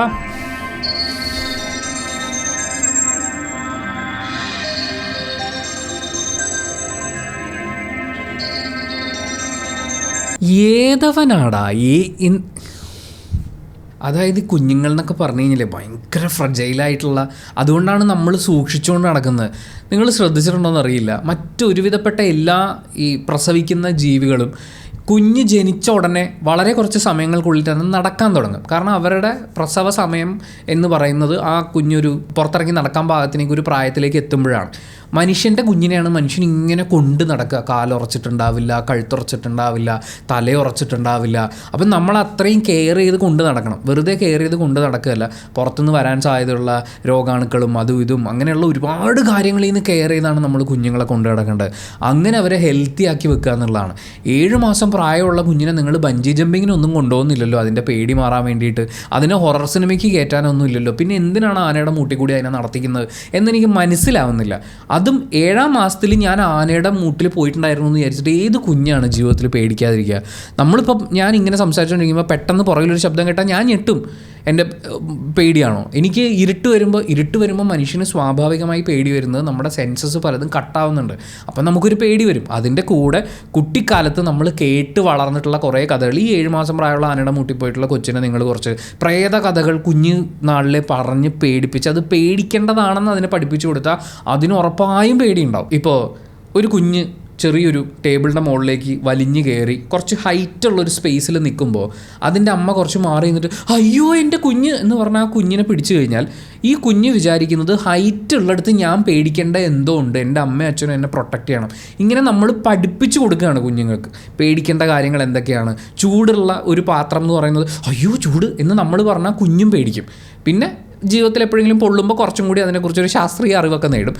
പക്ഷേ പേടി എന്ന് പറയുന്നത് നമ്മൾ പഠിപ്പിച്ചു കൊടുക്കുന്നതാണ്. ബെറ്റർ പേരൻസ് ആവാൻ വേണ്ടിയിട്ട് നിങ്ങൾ ട്രെയിൻഡ് ആവും. അല്ലാതെ ആനയുടെ മുട്ടിലല്ല മനുഷ്യൻ്റെ ധൈര്യം ഇരിക്കുന്നത്. ആനക്കാരനാണ്, ആനക്കാരന് കുഞ്ഞ് കയ്യിലുണ്ടെങ്കിലും ഇല്ലെങ്കിലും അയാൾ അങ്ങനെ നടന്നുള്ളൂ. അത് അയാളുടെ ജോലിയുടെ ഭാഗമായിട്ട് അയാൾ ചെയ്യുന്നതാണ്. ഈ ആനയുടെ ശരീരത്ത് എന്തൊക്കെ തരത്തിലുള്ള പാരസൈറ്റുകളോ അല്ലെങ്കിൽ അങ്ങനെ ആ സിറ്റുവേഷൻ നമുക്കറിയില്ല. കുഞ്ഞിന് നിങ്ങൾ എക്സ്പോഷർ കൊടുക്കുന്ന എന്താണ് എന്ന് നിങ്ങൾക്ക് യാതൊരു ധാരണയുമില്ല. എന്തൊരു വൃത്തികേടൊക്കെയാണോ ഈ ചെയ്തു വെക്കുന്നത്. കുഞ്ഞിന് വല്ലതും പറ്റിയിരുന്നെങ്കിൽ ആ കുഞ്ഞിനെക്കുറിച്ച് ആലോചിച്ച് ഈ വീഡിയോ കണ്ട എല്ലാവരും പേടിച്ചിട്ടുണ്ടാവും. കുഞ്ഞിൻ്റെ പേടി മാറാൻ വേണ്ടിയിട്ട് ചെയ്തതാണ്. പേടിയൊക്കെ നല്ലതല്ലേ? പരീക്ഷ പേടി എല്ലാവരും എന്തോ ഭയങ്കര പ്രശ്നം, പരീക്ഷ പേടി വേണം, അല്ലെങ്കിൽ ആരെങ്കിലും പരീക്ഷയ്ക്ക് പഠിക്കുമോ? അതെങ്ങനെയെങ്കിലൊക്കെ തട്ടിമുട്ടിയും പാസ്സാവാമെന്ന് വിചാരിച്ചാൽ അവൻ പഠിക്കില്ല. പേടി ഉണ്ടാവണം. ഒരു സ്റ്റേജ് കയറുമ്പോൾ സ്റ്റേജ് ഫിയർ ഉണ്ടാവണം. എന്നെ ഇത്രയും ആൾക്കാർ കാണുന്നതാണ്, ഇത്രയും ആളുകളുടെ മുന്നിൽ സംസാരിക്കാൻ എനിക്ക് അവസരം കിട്ടുന്നത് എൻ്റെ റെസ്പോൺസിബിലിറ്റിയാണ്. അവിടെ ഞാൻ നന്നായി ബിഹേവ് ചെയ്യണം, നന്നായി ആ അവസരം ഉപയോഗിക്കണം എന്നുള്ള പേടി വേണം. പരീക്ഷ പേടിയാണെങ്കിലും സ്റ്റേജ് ഫിയർ ആണെങ്കിലും അതൊക്കെയും റെസ്പോൺസിബിലിറ്റികളാണ്, അവസരങ്ങളാണ്. നമ്മൾ നേടിയെടുക്കേണ്ടതോ നമ്മളെ തേടി എത്തിയിട്ടുള്ള അവസരങ്ങളാണ്. ആ അവസരങ്ങളെ റെസ്പോൺസിബിളായി നമ്മൾ കൈകാര്യം ചെയ്യുക എന്നുള്ളതാണ്. ഇനി രാത്രി ഇരുട്ടാകുമ്പോൾ പേടിയാവുന്നെങ്കിൽ നിങ്ങൾ ഈ പിള്ളേരെ, എനിക്കിപ്പോഴും രാത്രി ഇരുട്ട് എന്നൊക്കെ പറയുമ്പോൾ പേടിയുണ്ട്. കാരണം ഞാൻ കുഞ്ഞുനാളിൽ ഈ പറഞ്ഞ മാമന്മാരെല്ലാം കൂടി വട്ടം കൂടി ഇരുന്ന് എനിക്ക് പറഞ്ഞു തന്നിട്ടുള്ള പ്രേതകഥകളും ഭൂതകഥകളും ഒക്കെ ഉണ്ട്. ഞാൻ അതിനെയൊക്കെ അൺലേൺ ചെയ്ത് ഇതിലൊന്നും ഒരു കാര്യമില്ല എന്ന് വിചാരിക്കുമ്പോഴും എവിടെയോ ഒരു സൗണ്ട് കേൾക്കുമ്പോൾ ആരോ എൻ്റെ അടുത്തുണ്ടോ എന്ന് തോന്നും. അത് ചിലപ്പോൾ ഈ ഭൂതപ്രേതം ആവണമെന്നില്ല, ഒരു കള്ളനായാലും. ഞാൻ എപ്പോഴും ഭയങ്കര അലേർട്ടാണ്. ഞങ്ങൾ എറണാകുളത്ത് താമസിച്ചിരുന്ന ഞങ്ങളെ സ്വന്തം വീട് അത് വിറ്റു. ആ വീടിൻ്റെ ഫ്രണ്ട് ഡോറും ബാക്ക് ഡോറും നല്ല ആരോഗ്യമുള്ള ഒരാൾ പെട്ടെന്ന് തള്ളിക്കഴിഞ്ഞാൽ പൊളിഞ്ഞു പോകുന്നൊരവസ്ഥയിലായിരുന്നു. എനിക്ക് 2 അനിയത്തിമാരുണ്ടായിരുന്നു. ഞങ്ങൾക്ക് റൂമൊന്നും ഉണ്ടായിരുന്നില്ല, ഒരു ഹാള് പോലത്തെ ഒരു സെറ്റപ്പാണ്. അപ്പോൾ അവരുടെ പ്രൊട്ടക്ഷനെ കുറിച്ചൊക്കെ ആലോചിച്ച് എത്രയോ വർഷങ്ങൾ ഞാൻ അങ്ങനെ കിടന്നുറങ്ങിയിട്ടുള്ളതുകൊണ്ട് എനിക്ക് എൻ്റെ റൂമിൻ്റെ ഡോറ് ലോക്ക് ചെയ്തിട്ടില്ലെങ്കിൽ എനിക്ക് ഉറങ്ങാൻ പറ്റില്ല. ഞാനൊരു മുറിയിൽ കിടക്കുമ്പോൾ അതിൻ്റെ ഡോറ് ലോക്ക്ഡ് ആയിരിക്കണം, ഡോറ് തുറന്നിട്ട് എനിക്ക് ഉറങ്ങാൻ പറ്റില്ല. അങ്ങനെയൊക്കെയുള്ള കുറേ കാര്യങ്ങളുണ്ട് ആളുകളുടെ പേടിക്ക് പിന്നിൽ. ആ കാരണങ്ങൾ അത്തരം അരക്ഷിതമായ അവസ്ഥകളിലേക്ക് നിങ്ങളുടെ കുഞ്ഞുങ്ങളെ കൊണ്ടുപോകാതിരുന്നാൽ മതി. കുഞ്ഞുങ്ങൾ എന്തെങ്കിലുമൊക്കെ കാര്യങ്ങൾ ചെയ്യുമ്പോൾ അവരെങ്ങനെ ഡീൽ ചെയ്യണമെന്ന് പഠിച്ചാൽ മതി. നിങ്ങൾ ബെറ്റർ പേരൻസ് ആവാതെ ആനയുടെ ചോട്ടിൽ കൊച്ചിനെയും കൊണ്ട് നടന്നിട്ട് ഒരു കാര്യമില്ല. നിങ്ങൾക്ക് അത്രക്കൊക്കെ ആഗ്രഹം ഉണ്ടെന്നുണ്ടെങ്കിൽ നിങ്ങളൊന്ന് ആനയുടെ മൂട്ടിൽ കൂടി 2 പ്രാവശ്യം നടക്കൂ. അങ്ങനെ സ്വന്തം പേടി മാറ്റും ആദ്യം. അല്ലാതെ അടുത്ത റീലിലേക്ക് പോവാം. എൻ്റെ കയ്യിൽ കുരിശുണ്ട്, എൻ്റെ കഴുത്തിൽ കഴുത്തിലും കുരിശുണ്ട്. സീറോ മലബാറുകാരനാണ്, സ്ഥിരമായിട്ട് പള്ളി പോകുന്നവരാണ്. ഇപ്പോഴത്തെ കുട്ടികൾ റേഷണലിസ്റ്റ് ആണ്, എയ്ത്തിസ്റ്റ് ആണെന്നൊക്കെ പറയും. ലോകത്തിലെ ഏറ്റവും ലെജൻസിനെ എടുത്ത് നോക്കിക്കോ, ദൈവവുമായിട്ട് അടുത്ത് നിൽക്കുന്നവരാ. അതുകൊണ്ട് ഇന്നത്തെ ഈ ഒരു തരംഗമൊന്നും കണ്ടിട്ട് നിങ്ങൾ അതിലേക്ക് വേണ്ട, ഈ ലുമിനാട്ടിയാണെന്നൊന്നും പറഞ്ഞ് നിങ്ങൾ നടക്കേണ്ട ആവശ്യമില്ല. ഏറ്റവും ലെജൻസ് ആയിട്ടുള്ള AR റഹ്മാൻ, രജനീകാന്ത്, എല്ലാവരും സ്പിരിച്വാലിറ്റി അങ്ങേയറ്റം കാണുന്നു. മമ്മൂക്കനെ ഞാൻ കിടന്ന് 5 നേരം നിസ്കരിക്കുന്ന ആളാ. ഇപ്പോഴും അദ്ദേഹത്തിന് എന്തൊക്കെ പ്രശ്നങ്ങൾ വന്നിട്ട് തിരിച്ചു വരാൻ കാരണം ആ ശക്തിയാണ്. ലാലേട്ടൻ വെളുപ്പിന് 3 മണിക്ക് എഴുന്നേറ്റ് അമ്പലത്തിൽ പോകുന്നത് കണ്ടിരുന്നു. എന്റെ കയ്യിൽ കുരിശുണ്ട്. അവരൊക്കെ ഭക്തിയുള്ളവരാണ്, അതുകൊണ്ട് നമ്മളും ഭക്തിയുള്ളവരാവണമെന്നൊന്നുമില്ല. ഭക്തി ഒരാളുടെ ചോയ്സാണ്, വിശ്വാസങ്ങൾ ഒരാളുടെ ചോയ്സാണ്. നമ്മുടെ നാട്ടിൽ വിശ്വാസം ചോയ്സ് അല്ല, ബൈ ബർത്ത് അടിച്ചേൽപ്പിക്കപ്പെടുന്നതാണ്. ഞാൻ ഏത് ദൈവത്തിനെ കുമ്പിടണം എന്നുള്ളത് എൻ്റെ ജന്മം കൊണ്ട് നാട്ടുകാർ തീരുമാനിച്ചതാണ്, അല്ലെങ്കിൽ എൻ്റെ വീട്ടുകാർ തീരുമാനിച്ചതാണ്. ആ വിശ്വാസം ഫോളോ ചെയ്യാൻ എനിക്കെന്തോ അത് ഫോളോ ചെയ്യുന്നതാണ് നല്ലതെന്ന്. ഞാൻ ചെറുതിലേ തൊട്ട് കേട്ട് വളരുന്ന അതായതുകൊണ്ട് എനിക്കത് ഫോളോ ചെയ്യാൻ തോന്നുന്നു. ഞാൻ ഫോളോ ചെയ്തോട്ടെ, അതെൻ്റെ ഇഷ്ടം. നിങ്ങൾക്ക് ഇഷ്ടമുള്ളത് ഫോളോ ചെയ്തോളൂ, അത് നിങ്ങളുടെ ഇഷ്ടം. പക്ഷേ ജീവിതത്തിൻ്റെ ഏതെങ്കിലും ഒരു സ്റ്റേജിൽ വെച്ച് എനിക്കോ നിങ്ങൾക്കോ ഈ വിശ്വാസങ്ങൾക്ക് അപ്പുറത്ത് നമുക്ക് ജീവിതത്തിൽ ചെയ്യാനുള്ള കുറച്ച് കാര്യങ്ങളുണ്ട്, അല്ലെങ്കിൽ ഈ വിശ്വാസം എന്ന് പറയുന്നത് ശാസ്ത്രീയമായ അടിത്തറയില്ലെന്ന് ഒരാൾക്ക് തോന്നിയാൽ അയാൾ മാറി ചിന്തിച്ചോട്ടെ, അത് അയാളുടെ ഇഷ്ടം, അയാളുടെ ചോയ്സ്. രജനീകാന്ത് എല്ലാ വർഷവും മറ്റേ അമ്പലത്തിൽ പോകുന്നത് കൊണ്ടാണ്, അല്ലെങ്കിൽ ഹിമാലയത്തിൽ പോകുന്നത് കൊണ്ടാണ് സൂപ്പർ സ്റ്റാർ ആയതെന്ന് പറയുന്നത് മഹാവിഡിത്തമാണെന്നേ ഞാൻ പറയുള്ളൂ. കാരണം എല്ലാ വർഷവും ഇതേപോലെ ഈ പുണ്യസ്ഥലങ്ങൾ സന്ദർശിക്കുന്ന ഒരുപാട് ആളുകളുണ്ട്. പുണ്യസ്ഥലം സന്ദർശിച്ചതുകൊണ്ട് മാത്രം ഒരാൾ സൂപ്പർ സ്റ്റാർ ആവില്ല, അയാൾ കഠിനാധ്വാനം ചെയ്തതുകൊണ്ടാണ്. അയാൾ ഓരോ സിനിമകളിലും തൻ്റെ ഇമേജ് എന്താണെന്നുള്ളത് മനസ്സിലാക്കി, അടുത്ത പടത്തിൽ അതെങ്ങനെ ഇമ്പ്രൂവ് ചെയ്യണമെന്ന് മനസ്സിലാക്കി, എൻ്റെ ഓഡിയൻസിന് ഏത് തരം സിനിമകളാണ് വേണ്ടതെന്നുള്ളത് മനസ്സിലാക്കി, അങ്ങനെ പ്ലാൻ ചെയ്ത് സിനിമകളൊക്കെ ചെയ്താണ് ഇത്രയും വലിയ സ്റ്റാറായത്. മോഹൻലാൽ സിനിമയൊക്കെ ചെയ്തു തുടങ്ങിയ സമയത്ത് തോളും തിരിച്ച് വരുന്ന ഒരുത്തൻ, അവൻ അത് കണ്ടില്ലേ ഇത് കണ്ടില്ലേ എന്നൊക്കെ പറഞ്ഞ് അതിന് ബോഡി ഷെയിം ചെയ്തിട്ടുള്ള, അയാളുടെ പെർഫോമൻസിനെ മോശം പറഞ്ഞിട്ടുള്ള കുറേ ആളുകളുണ്ടായിരുന്നു. അവരൊക്കെ പറയുന്നത് ശ്രദ്ധിക്കാതെ അയാളുടെ വർക്കിൽ മുഴുകിക്കൊണ്ടേയിരുന്നു, അയാളുടെ ജോലി അയാൾ ചെയ്തുകൊണ്ടേയിരുന്നു. ഒരുപക്ഷെ അയാളുടെ ഫാമിലി ലൈഫും ബാക്കി കാര്യങ്ങളും അവർക്ക് എൻജോയ് ചെയ്യാനുള്ള ഒരുപാട് കാര്യങ്ങളുണ്ടായിരുന്നു, ഒരുപാട് കാര്യങ്ങൾ. അതൊക്കെ മാറ്റി നിർത്തി ഷൂട്ടിങ്ങും പരിപാടിയും ഒക്കെ ആയിട്ട് നടന്ന് അയാൾ ഉണ്ടാക്കിയെടുത്ത സ്റ്റാർഡമാണ്. ആ സ്റ്റാർഡം ഉണ്ടാക്കിയെടുത്ത ആൾക്ക് ദൈവവിശ്വാസമുണ്ട്. അയാൾക്ക് ഒരു മെൻ്റൽ പീസ് കൊടുക്കുന്നത് അമ്പലങ്ങളിൽ പോകുമ്പോഴാണ്, അല്ലെങ്കിൽ അയാൾ ഒരു ആൾ ദൈവത്തിനെ കാണുമ്പോഴാണ്. അത് അയാളുടെ ചോയ്സ്, അയാൾ ഫോളോ ചെയ്തോട്ടെ. മമ്മൂക്കയ്ക്ക് 5 നേരം നിസ്കാരം മുടക്കാറേ ഇല്ല, അതേപോലെ അദ്ദേഹം ജോലിയും മുടക്കാറില്ല. 5 നേരം നിസ്കരിച്ചിട്ട് ബാക്കി സമയം മുഴുവൻ ഖുർആൻ വായിച്ചുകൊണ്ടിരുന്നു കഴിഞ്ഞാൽ മമ്മൂട്ടി സൂപ്പർ സ്റ്റാർ ആവോ? അല്ലെങ്കിൽ 5 നേരം നിസ്കരിക്കാത്ത എല്ലാ ആൾക്കാരും സൂപ്പർ സ്റ്റാർ ആണോ? ഇതൊക്കെ ഒരു വാദമാണോ എൻ്റെ ടിനി ടോമ ഇടയ്ക്കിടയ്ക്ക് ഇതുപോലെ ഓരോരോ കാര്യങ്ങൾ പറയാറുണ്ട്. എല്ലാം ഇങ്ങനെയാണെന്നല്ല കേട്ടോ, പക്ഷേ ഇടയ്ക്ക് ഇതുപോലത്തെ സ്പീച്ചസൊക്കെ വരാറുണ്ട്. ഇതൊക്കെ ഓരോ ആളുകളുടെ ചോയ്സാണ്. അപ്പം ഈ വിശ്വസിക്കുന്ന ആളുകളുടെ ചോയ്സിനെ നമ്മൾ റെസ്പെക്റ്റ് ചെയ്യുന്നത് പോലെ വിശ്വാസം വേണ്ട എന്ന് ചിന്തിച്ചിരിക്കുന്ന ആളുകളുടെ ചോയ്സിനെ റെസ്പെക്റ്റ് ചെയ്യാൻ വിശ്വാസികൾ ഇനി എന്നാണാവോ പഠിക്കുന്നത് എന്നാണ് ഞാൻ അറിയാൻ ആഗ്രഹിക്കുന്നത്. വിശ്വാസത്തെക്കുറിച്ചും വിശ്വാസികളെയും കുറിച്ച് പറഞ്ഞിട്ട് നമുക്ക് അടുത്ത മീനാക്ഷിയുടെ ഒരു റീലിലേക്ക് പോവാം.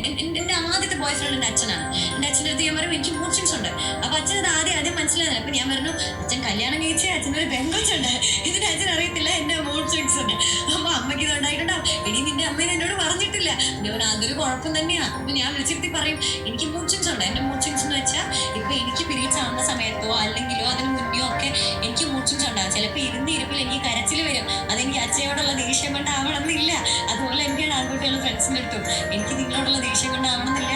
എനിക്ക് ചിലപ്പോൾ ഭയങ്കരമായിട്ട് സങ്കടം വരും. പക്ഷേ ആ സമയത്ത് നമ്മളെ എനിക്ക് കുഴപ്പമില്ല, നീ ഓക്കെ ആയിക്കോളും എന്ന് പറയുന്ന ഒരു ആൺകൊച്ചുണ്ടെങ്കിൽ അവരെനിക്ക് നമ്മുടെ എല്ലാം നമ്മുടെ ഭയങ്കര ഫ്രണ്ടായിരിക്കും. അതിപ്പോൾ ഏത് തരത്തിലും നമുക്ക് ചിന്തിക്കാം. ഫ്രണ്ടായിക്കോട്ടെ, നമ്മുടെ പാർട്ണറായിക്കോട്ടെ, നമുക്ക് അവരായിരിക്കും ഏറ്റവും ബെസ്റ്റ്. കാരണം നമ്മുടെ കാര്യങ്ങൾ അവർക്ക് അറിയാത്തൊരു കാര്യം അവർ മനസ്സിലാക്കി. അത് വലിയൊരു കാര്യമില്ല. അവർക്ക് ഇതിനെ പറ്റി ഒരു ധാരണയേ ഇല്ല. എന്താണ് മൂഡ് സ്വിങ്സ് എന്നോ ഒരു ധാരണയില്ലാത്ത ആൾക്കാരാണ്.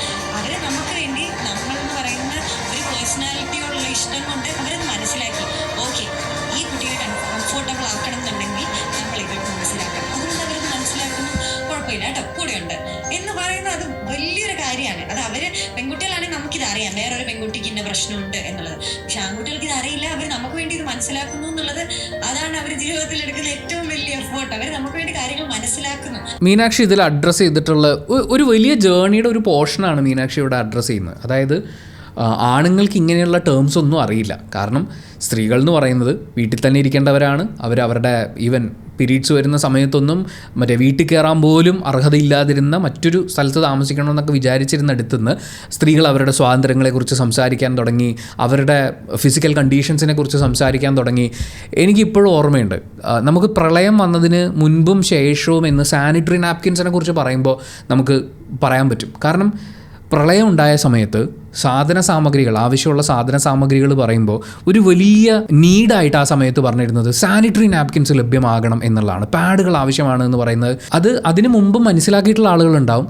പക്ഷേ ഞങ്ങൾ റേഡിയോയിലൊക്കെ ഇരുന്ന് പറയാൻ തുടങ്ങി, നമുക്ക് ഈ സാധനം ആവശ്യമാണ്, ഇത് ഇത്രയും അത്യന്താപേക്ഷിതമായിട്ടുള്ള കാര്യമാണ്. അങ്ങനെ ഒരു അതായത് ആൺകുട്ടികളുടെ എന്നും നമ്മൾ കേൾക്കുകയും പറയുകയും ചെയ്യുന്ന സാധന സാമഗ്രികളുടെ കൂട്ടത്തിൽ എൻ്റെ തൊട്ടടുത്തിരിക്കുന്ന പെൺകുട്ടിക്കും കൂടി ആവശ്യമുള്ള ഒരു കാര്യത്തിനെ ഞാൻ മനസ്സിലാക്കുന്നു. ഇത് നമുക്ക് മനസ്സിലാക്കാൻ യോഗമില്ലായിരുന്നു. യോഗമില്ലമ്മണിയെ പായങ്ങോട് മടക്കിക്കോളി എന്ന് പറഞ്ഞ പോലെ നമുക്കിത് അറിയില്ല, നമ്മൾ കേൾക്കില്ല. കാരണം ഒരു പത്രക്കടലാസിൽ പൊതിഞ്ഞുകൊണ്ട് പോകുന്ന ബ്രെഡിൻ്റെ സൈസിലുള്ള ഒരു സാധനം മാത്രമായിരുന്നു ഇത്. അവിടുന്ന് നമ്മളിത് ഇങ്ങനെയാണെന്ന് മനസ്സിലാക്കുന്നു, പീരീഡ്സിനെ കുറിച്ച് സംസാരിക്കുന്നു, പീരീഡ്സുമായി ബന്ധപ്പെട്ട് മൂഡ് സ്വിങ്സിനെ കുറിച്ച് നമ്മൾ മനസ്സിലാക്കുന്നു. ഈവൻ പ്രസവാനന്തരവും പ്രസവത്തിന് മുൻപും പ്രസവ സമയത്തും ഉണ്ടാകുന്ന സ്ത്രീകളുടെ മാനസിക അവസ്ഥകളെക്കുറിച്ച് കൂടി നമ്മൾ മനസ്സിലാക്കി തുടങ്ങിയിട്ട് വളരെ കുറച്ച് സമയമേ ആവുന്നുള്ളൂ.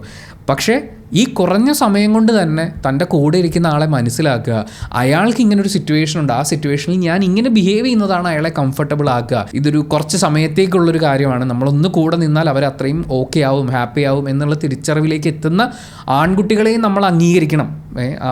അവരെ കൂടെ നിർത്തും എന്ന് പറയുന്ന മീനാക്ഷി ആ പറയുന്ന കാര്യമുണ്ടല്ലോ, ഇത്രയും നാളത്തെ ജേണി അവർ സിമ്പിളായിട്ടൊരു സിറ്റുവേഷനിലേക്ക് കൊണ്ടുവരികയാണ്. ആ അണ്ടർസ്റ്റാൻഡിങ് ഉണ്ടല്ലോ, ആ മനസ്സിലാക്കി കൂടെ നിർത്തൽ എന്ന് പറയുന്നത്, അത് പെൺകുട്ടികൾ അത്രയും അപ്രിഷ്യേറ്റ് ചെയ്യുന്ന ഒന്നാണ്.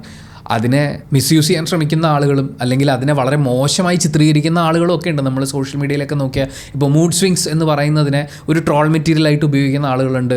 അതിനെ യൂസ് ചെയ്യുന്ന ഓപ്പോസിറ്റ് നിൽക്കുന്ന ആളെ ഒരുപക്ഷെ മാനിപ്പുലേറ്റ് ചെയ്യാൻ വരെ ഉപയോഗിക്കുന്ന ആളുകളും ഒക്കെ ഉള്ളപ്പോഴും ഇങ്ങനത്തെ ഒരു സിറ്റുവേഷൻ ഇവിടെയുണ്ട്. അതിനെ നന്നായി ഡീൽ ചെയ്യുക, നമ്മുടെ കൂടെ നിൽക്കുന്ന ഓപ്പോസിറ്റ് ജെൻഡറിലുള്ള ആളെ കംഫർട്ടബിൾ ആക്കി നിർത്തുക എന്ന് പറയുന്നത്, അത് ശ്രദ്ധിക്കുന്ന, അതിന് ഇമ്പോർട്ടൻസ് കൊടുക്കുന്ന ഈ പറയുന്ന അച്ഛന്മാർ, കൂട്ടുകാർ, പാർട്ട്നേഴ്സ് ഒക്കെ ഉണ്ടാവുന്നു എന്നുള്ളത് അതൊരു വലിയ കാര്യമാണ്.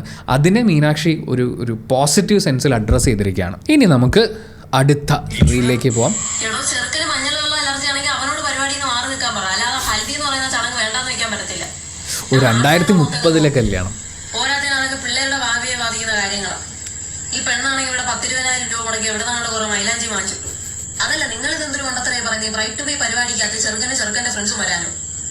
5 വയസ്സിൽ താഴെയുള്ള പിള്ളേരെ അല്ലാതെ, ആൺപിള്ളേരെ അല്ലാതെ വേറെ പുരുഷ വിഭാഗങ്ങളൊന്നും അതിൽ പങ്കെടുക്കാൻ പാടില്ല. പെണ്ണിന്റെ ആയുസിനെ വരെ ബാധിക്കുന്ന കാര്യമാണ്. മക്കളുമായിട്ടാണ് അമ്മാവന് പറയാനുള്ളത്. സേവ് ദ ഡേറ്റ് അത് കരയിലും ജലത്തിലും വെച്ച് ഷൂട്ട് ചെയ്യുന്നത് 2 ദിവസം 2 സമയം. അത് കൃത്യമായിട്ട് ഞാൻ ഭൂതകുളത്ത് കണിയാനെ കൊണ്ട് പ്രത്യേകിച്ച് എഴുതി വാങ്ങിച്ചിട്ടുണ്ട്, നേരെ കുറിപ്പടി. അതനുസരിച്ച് തന്നെ വേണം ഷൂട്ട് നടക്കാൻ. പിന്നെ ഈ കടപ്പുറത്ത് വെച്ച് പെണ്ണിന്റെ തലയ്ക്ക് ബൊക്കെ എറിയുന്ന മറ്റേ പരിപാടിയില്ലേ, അത് ആ കൂട്ടുകാരി പെണ്ണിനോട് പ്രത്യേകം പറയണം. ബൊക്കെ പെണ്ണ് ക്യാച്ച് പിടിച്ചാലും നിലത്ത് വീണാലും ബൊക്കയുടെ പിടി അത് കിഴക്കോട്ട് തന്നെ ആയിരിക്കണം ദർശനം. എന്റെ പ്രഭേ, സംഗീതിന് ഓഡിറ്റോറിയം ബുക്ക് ചെയ്യാൻ വകയില്ലെങ്കിൽ പിന്നാമ്പുറത്ത് നടക്കുന്ന ആ കിണറും കൂടെ ചേർത്തുള്ള 20 സെന്റ് അങ്ങോട്ട് കൊടുക്കുക. കുടിവെള്ളത്തിന്റെ കാര്യം പിന്നെ ആലോചിക്കുക, ഈ ചടങ്ങുകൾ നടക്കട്ടെ. ഈ ഗുരുവായൂർ വെച്ച് നടക്കുന്ന ചെറുക്കനും പെണ്ണും കൂടെ ഓടുന്ന ചെറുതാറിയില്ല, അതിൽ പെണ്ണിട്ടിരിക്കുന്ന മാല, വള, ആഭരണങ്ങൾ ഒന്നും തന്നെ കല്യാണ മണ്ഡപത്തിലെ ഒരു ചടങ്ങിനെ റിപ്പീറ്റ് ചെയ്യാൻ പാടില്ല. അത് വീഡിയോ എസ്തെറ്റിക്സിനെ ബാധിക്കുന്ന കാര്യങ്ങളാണ്. ഇപ്പോഴത്തെ തലമുറയാണെന്ന് പറഞ്ഞാൽ മനസ്സിലാവത്തില്ല. ആദ്യരാത്രിക്ക് പെണ്ണിന് പാലും കൊടുത്തു വിട്ടിട്ട് നമ്മൾ കുടുംബക്കാരെല്ലാം കൂടെ പുറകെ പോണ പാട്ടും കൊട്ടിപ്പാടാൻ കൂട്ടും കൂടി ഹോയില്ലേ, അത് ആ കുടുംബറിയില്ലേ, അത് കല്യാണ ദിവസം 12 മണിക്ക് ഉള്ളിൽ തന്നെ പോസ്റ്റ് ചെയ്തേക്കണേ. അത് കണിയാൻ എന്നോട് പ്രത്യേകം പറഞ്ഞതാ. എനിക്കിഷ്ടപ്പെട്ടു. 2030 ആകുമ്പോൾ ഇന്ന് നമ്മൾ അതായത് ഹൽദിയൊക്കെ ഞാനൊക്കെ കേട്ടിട്ട് തന്നെ വളരെ കുറച്ച് സമയമായിട്ടുള്ളൂ, ഈ മൈലാഞ്ചിയും പരിപാടിയൊക്കെ. ഇതെന്താണെന്ന് വെച്ച് കഴിഞ്ഞാൽ ഒരു രസമുള്ള ഈവൻറ്റ്.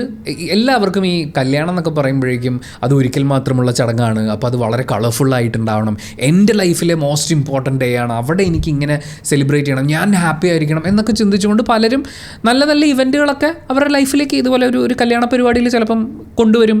അത് ഇപ്പോഴത്തെ കാലത്ത് നമ്മളത് സോഷ്യൽ മീഡിയയിൽ കാണും, വീഡിയോസും പരിപാടിയായിട്ട് വൈറലാവും. അപ്പോൾ അടുത്ത ആളും അത് ചെയ്യും. അങ്ങനെ കുറേ ആളുകൾ അത് ചെയ്യാൻ തുടങ്ങും. ചെയ്ത് ഇത് അവസാനം ഒരു ആചാരമായിട്ട് മാറുമെന്ന് പറയുന്ന ആ ഒരു സംഭവത്തെ സ്വഭാവത്തിനാണ് പുള്ളിക്കാരി. ഈ പക്കാവട എന്ന് പറയുന്ന ചാനൽ ഇവർ രസമുള്ള കുറേ വീഡിയോസ് ചെയ്യാറുണ്ട്. അത്യാവശ്യം നല്ല രസമുള്ള ട്രോൾ സ്വഭാവത്തിൽ വരുന്നതാണ്. ഇതിങ്ങനെ തന്നെയായിരിക്കും സംഭവിക്കാൻ പോകുന്നത്.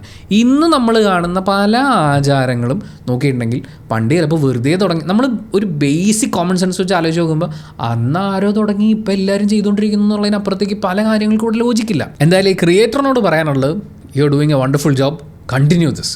അടിപൊളി പരിപാടികളൊക്കെ ചെയ്യും. ഈ ഒരു കാലത്ത് ഈ ശുദ്ധ സംഗീതം ഒരു ക്രിഞ്ചാവുന്ന എങ്ങനെ രക്ഷപ്പെടും? ശുദ്ധ സംഗീതം ഒന്നുമില്ലല്ലോ. സംഗീതം എന്ന് വെച്ച് കഴിഞ്ഞാൽ ആൾക്കാർ അറ്റൻഷൻ സ്പാൻ ഇഷ്യൂസ്, ഞാനിത് അതായത് നമ്മൾ രണ്ടുപേരും ഓൾമോസ്റ്റ് സമ ജനറേഷൻ ആണെന്നൊരു അസംഷനിൽ ഞാൻ പറയാം. നമ്മളുടെ അച്ഛൻ്റെയും മുത്തച്ഛൻ്റെയും ജനറേഷനുകാർക്ക് നമ്മളുടെ സ്പീഡ് കൂടുതൽ എന്നുള്ള അഭിപ്രായം ഉണ്ടായിരുന്നു. നമുക്ക് ക്ഷമയില്ല, ശ്രദ്ധയില്ല, ഒന്നിലും ഫോക്കസ് ചെയ്യുന്നില്ല. ഇത് തന്നെ നമ്മൾ മറ്റൊരു യാർഡ് സ്റ്റിക്ക് വെച്ച് നമ്മളുടെ ജൂനിയർ പിള്ളേരോട് പറയുന്നു എന്നുള്ളതാണ് അതിനകത്ത് practical fact. I think attention span കുറയുന്നതിൻ്റെ മെയിൻ കാരണം ആക്സസ് ടു മോർ ഇൻഫർമേഷൻ. നമ്മുടെ ഗ്രാൻഡ് ഫാദേഴ്സിൻ്റെ ഇൻഫർമേഷൻ ആക്സസ് നമുക്കുണ്ടായിരുന്നു, നമ്മളത് കൺസ്യൂം ചെയ്തു. ഇന്നത്തെ കുട്ടികൾക്ക് അതിനേക്കാളും കൂടുതൽ ഇൻഫർമേഷൻ ആക്സസ് ഉണ്ട്, അവരത് കൺസ്യൂം ചെയ്യുന്നു. നാച്ചുറലി എൻട്രോപ്പി ഇഷ്ടപ്പെടുന്ന സ്പീഷീസാണ് മനുഷ്യൻ. കെമിസ്ട്രി എന്നത് എൻട്രോപ്പി എന്ന് പറഞ്ഞു കഴിഞ്ഞാൽ എന്തെങ്കിലും ഒരു ഇക്വിലിബ്രിയം മാറിക്കൊണ്ടിരിക്കണം, അല്ലെങ്കിൽ മനുഷ്യൻ നിന്നു പോകും. ഈ പ്രപഞ്ചത്തിന്റെ ഒരു പ്രവർത്തനം തന്നെ എൻട്രോപ്പി ബേസ് ആയതുകൊണ്ട് എല്ലാവർക്കും അറ്റൻഷൻ സ്വിച്ച് ചെയ്തുകൊണ്ടേയിരിക്കണം. നമ്മളും അത് ചെയ്യുന്നുണ്ട്. നമ്മളിപ്പോൾ ഉദാഹരണത്തിന് നമ്മൾ മൊബൈൽ ഫോൺ അഡിക്റ്റ് ആയി കഴിഞ്ഞിരിക്കുന്നു. കുട്ടികളെക്കാളും കുറവായിരിക്കുമെങ്കിലും നമുക്കും ഇപ്പോൾ ഒരു അരമണിക്കൂർ കഴിയുമ്പോൾ ഒന്ന് വാട്സാപ്പ് എടുത്ത് നോക്കണം, അല്ലെങ്കിൽ എന്താ പറയുന്നത് ഇൻസ്റ്റാഗ്രാം എടുത്ത് നോക്കണം എന്നുള്ള അവസ്ഥ. ഇതിനകത്ത് മെയിനായിട്ട് ഒരു മ്യൂസിക് ക്രിഞ്ച് ആവാതിരിക്കാൻ ഒറ്റ വഴിയുള്ളൂ. അവർക്ക് കൺസ്യൂം ചെയ്യാൻ പറ്റുന്ന, അവർക്ക് പാലറ്റബിൾ ആകുന്ന, അവരുടെ അറ്റൻഷൻ സ്പാനിൽ അപ്പീലിംഗ് ആവുന്ന രീതിയിൽ അവരെ ഇതിലേക്ക് കൊണ്ടുവരാൻ ശ്രമിക്കണം. അല്ലാതെ അവരെ ട്രഡീഷണൽ അപ്രോച്ച് എന്തായിരുന്നോ അത് തന്നെ നിർബന്ധമായിട്ട് ഫോളോ ചെയ്യിപ്പിക്കാൻ ശ്രമിച്ചാൽ ജനറേഷണലായിട്ട് അത് വിജയിച്ചിട്ടില്ല. വളരെ സിമ്പിളായി വളരെ എഫക്റ്റീവായി പറയാനുള്ള കാര്യം പറഞ്ഞു. നമ്മുടെ ഈ ആർട്ടിലേക്ക് വരുമ്പോൾ കുറച്ച് എനിക്ക് ഫീൽ ചെയ്തിട്ടുള്ളൊരു കാര്യം എന്ന് വെച്ച് കഴിഞ്ഞാൽ, കുറച്ച് നമ്മുടെ ഈ പറയുന്ന ആർട്ട് ഫോംസ് അതിൻ്റെ തനിമ ചോരാതെ നിലനിർത്തിക്കൊണ്ട് പോവുക എന്ന് പറയുന്നത് ഇങ്ങനെയൊക്കെ ഇവിടെ ഉണ്ടായിരുന്നു എന്ന് മനസ്സിലാക്കാൻ വേണ്ടിയിട്ട്, അല്ലെങ്കിൽ ഇങ്ങനെയൊക്കെയാണ് നമ്മുടെ പൂർവികർ ഈ പറയുന്ന പരിപാടി തുടങ്ങി വെച്ചതെന്നൊക്കെ അറിയാൻ വേണ്ടി ആസ് എ റെസ്പെക്റ്റ്ഫുൾ ഒരു റീസ്റ്റോറേഷൻ എന്നൊക്കെ നമുക്ക് പറയാവുന്ന പോലെ കുറച്ച് ആർട്ട് ഫോംസ് അങ്ങനെ നിലനിന്ന് പോരേണ്ടതാണ്. പക്ഷേ ആർട്ടെന്ന് പറഞ്ഞാൽ ഇത് മാത്രമാണ്. പൂർവികരുണ്ടാക്കി വെച്ചിരിക്കുന്നത് അതുപോലെ ഫോളോ ചെയ്യുന്നതിനെ മാത്രമേ നമ്മൾ അംഗീകരിക്കുള്ളൂ എന്ന് പറയുന്ന അങ്ങനത്തെ കുറച്ച് ആൾക്കാരുണ്ട്. അതേപോലെ ഓരോ ആർട്ട് ഫോമിൻ്റെയും കൂടെ ഈ ശുദ്ധ എന്ന് ചേർത്തിട്ട് ശുദ്ധ സംഗീതം, ശുദ്ധ നൃത്ത പരിപാടികൾ എന്നൊക്കെ പറയുന്ന പോലെ എല്ലാത്തിനെയും ഇങ്ങനെ അങ്ങനെ മാറ്റി വെക്കുന്നുണ്ട്. It's all about an expression. ഒരാൾ അയാളുടെ ഉള്ളിലുള്ള ഫീല് അല്ലെങ്കിൽ ഒരു ഇമോഷൻ, ഇപ്പോൾ ഒരു സിനിമാ പാട്ടാണെങ്കിൽ ആ ഒരു പെർട്ടിക്കുലർ സീനിലെ ഇമോഷൻ അത് ആളുകളോട് കമ്മ്യൂണിക്കേറ്റ് ചെയ്യാൻ അവർക്ക് രസകരമായ, രസം എന്ന് പറയുമ്പം മറ്റേ ചിരിച്ച് ജോളിയായിട്ടുള്ള അർത്ഥത്തിലല്ല, ഏത് രസമാണോ ഏത് ഭാവമാണോ അതിലൊരു സാധനം യൂസ് ചെയ്യുകയാണ്. ആ മീഡിയമാണ് ഇവിടെ ആർട്ടായിട്ട് വരുന്നത്. അപ്പോൾ ശുദ്ധ സംഗീതം എന്ന് പറഞ്ഞൊരു സംഗീതം ഇവിടെ ഉണ്ടെങ്കിൽ ബാക്കിയുള്ളത് ശുദ്ധത കുറഞ്ഞു പോകുന്നതാവുമല്ലോ. അപ്പോൾ നമ്മളൊരു മീറ്റർ വെച്ചിട്ട് ഇതിനെ അളക്കുകയല്ലേ. അങ്ങനെ നോക്കുമ്പോൾ ഈ ശുദ്ധ സംഗീതമല്ലാത്ത സംഗീതം ആസ്വദിക്കുന്നവരൊക്കെ ശുദ്ധരല്ലാത്ത മനുഷ്യരായി. അങ്ങനെ മൊത്തത്തിൽ ഇതൊരു ഒരു വേർതിരിച്ച് കാണലാണ്. അങ്ങനെ ഒരു വേർതിരിച്ച് കാണൽ ഇവിടെ ഇല്ല. പിന്നെ ഈ പറയുന്ന ജനറേഷൻ അനുസരിച്ചുള്ള, എനിക്കിപ്പോഴും ഓർമ്മയുണ്ട് നമ്മുടെ ജാസി ഗിഫ്റ്റിൻ്റെ പാട്ടൊക്കെ വന്ന സമയത്ത് അന്ന് അതിനെ ഭയങ്കരമായി വിമർശിച്ച് ബഹളം വെച്ചുകൊണ്ടിരുന്ന കുറേ ആളുകളുണ്ടായിരുന്നു. അന്ന് ഞങ്ങളൊക്കെ അത് എൻജോയ് ചെയ്തിട്ടുള്ള ജനറേഷനാണ്. പക്ഷേ എന്നോട് സിമിലർ ആയിട്ടുള്ള ആ ഒരു ജനറേഷനിൽ നിൽക്കുന്ന പല ആളുകളും ഇപ്പോൾ വരുന്ന ഈ പല റാപ്പ് സോങ്ങുകളൊക്കെ കേൾക്കുന്ന സമയത്ത് എന്ത് സ്പീഡാണ് ഒന്നും മനസ്സിലാവുന്നില്ല എന്ന് പറഞ്ഞാൽ അങ്ങനത്തെ ഡയലോഗ് പറയുന്നതും കേട്ടിട്ടുണ്ട്.